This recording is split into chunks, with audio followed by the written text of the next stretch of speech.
Assalamualaikum warahmatullahi wabarakatuh. Sahabat Nurdes, masih bersama pembahasan selanjutnya, yaitu mengenai nasab Ba'alawi. Ya, selama beberapa kali kita menyatakan bahwa itu ada yang menentang, ada yang membelanya. Maka sekarang kita sederhanakan saja. Akhir-akhir ini umat muslim di Indonesia terpecah menjadi dua poros. Ada yang menentang nasab Ba'alawi yang disebut bersambung kepada Nabi Muhammad SAW, sehingga Ba'alawi menyebut dirinya dengan sebutan habaib. Dan satunya lagi ada yang setia terhadap habaib sebagai keturunan Nabi Muhammad SAW. Kelompok penentang habaib ini dikampanyekan dan digaungkan oleh Kiai Haji Imaduddin Al-Bantani.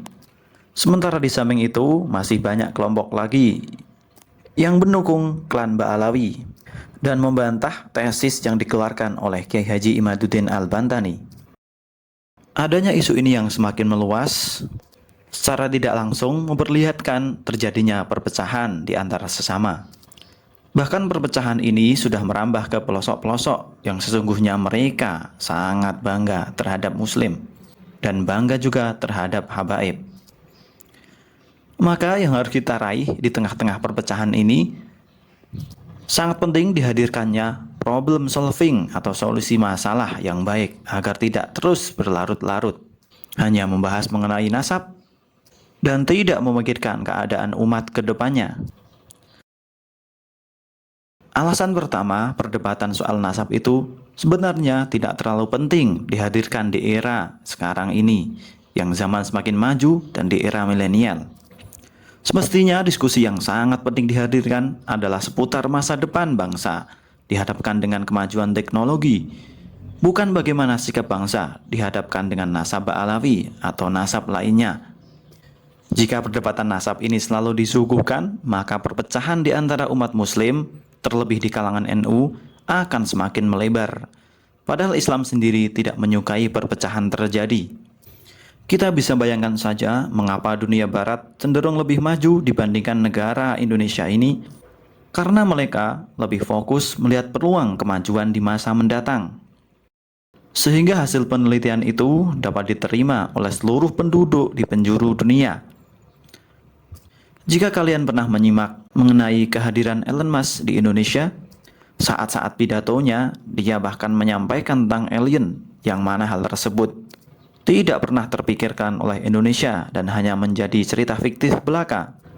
Namun Elon Musk menyampaikan tentang alien menunjukkan bahwa seseorang bisa menguasai dunia, bahkan ruang luar angkasa. Yang mana dengan kemajuan teknologi menjadikan Elon Musk sebagai seorang terkaya di dunia. Berbeda lagi dengan perdebatan nasab yang bukan menghadirkan maslahat, melainkan menghadirkan mafsadat atau perpecahan. Ya, memang ada sisi baiknya, karena dengan adanya perdebatan ini semakin menjadikan ilmu nasab akan berkembang. Namun, tidak akan merubah keadaan ekonomi Indonesia yang mana merupakan kebutuhan semua orang. Karena secara tidak langsung, keadaan ekonomi yang membaik maka akan menjadikan warga muslim lebih khusyuk dalam beribadah, tanpa memikirkan apa yang kelak akan ia makan. Yang kedua, hindari perdebatan sesuatu yang tidak jelas. Seperti yang disebutkan oleh Tan Malaka dalam bukunya Madilog, menyebutkan bahwa satu-satunya pencegah kemajuan warga negara Indonesia adalah terjebak dalam logika mistika. Logika ini hanya berkutat pada perdebatan sesuatu yang mistik atau tidak saintifik. Padahal kemajuan itu hanya ditentukan oleh sains, bukan mistik. Debat nasab Ba'alawi adalah bagian dari kerja-kerja yang mistik. Karena yang tahu soal nasab Ba'alawi hanyalah orang-orang yang bersangkutan, bukan orang lain. Bahkan tidak dapat nasab seorang dibatalkan, sebab tiadanya manuskrip yang mengkonfirmasikannya.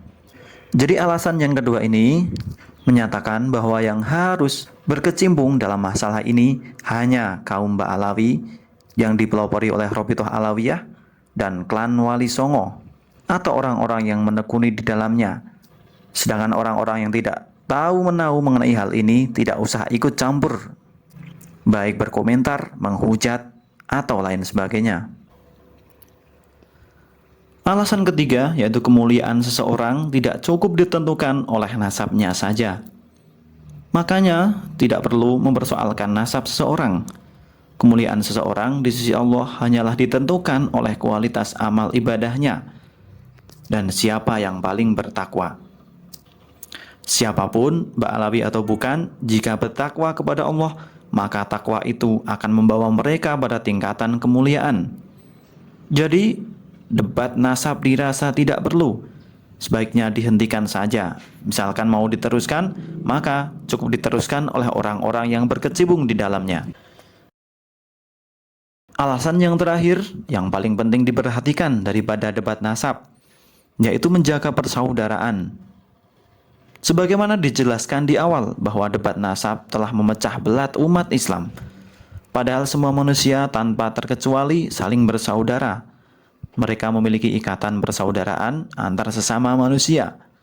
Sehingga sebagai saudara tidak pantas saling menyakiti satu sama lain. So, hentikan membuang-buang waktu untuk sesuatu yang tidak berdaya guna. Seperti halnya debat nasab Ba'alawi ini yang selalu berkepanjangan. Larut dalam debat ini akan banyak menghadirkan mafsadat, bukan maslahah. Kiai Haji Imaduddin sebagai pelopor kemunculan debat nasab Ba'alawi, monggo teruskan saja. Dan sebagai kubu yang menolak atas tesis Kiai Imad, teruskan juga sehingga tercipta ilmu nasab yang baik. Namun bagi yang tidak memiliki kepentingan dalam hal itu, tidak usah ikut campur.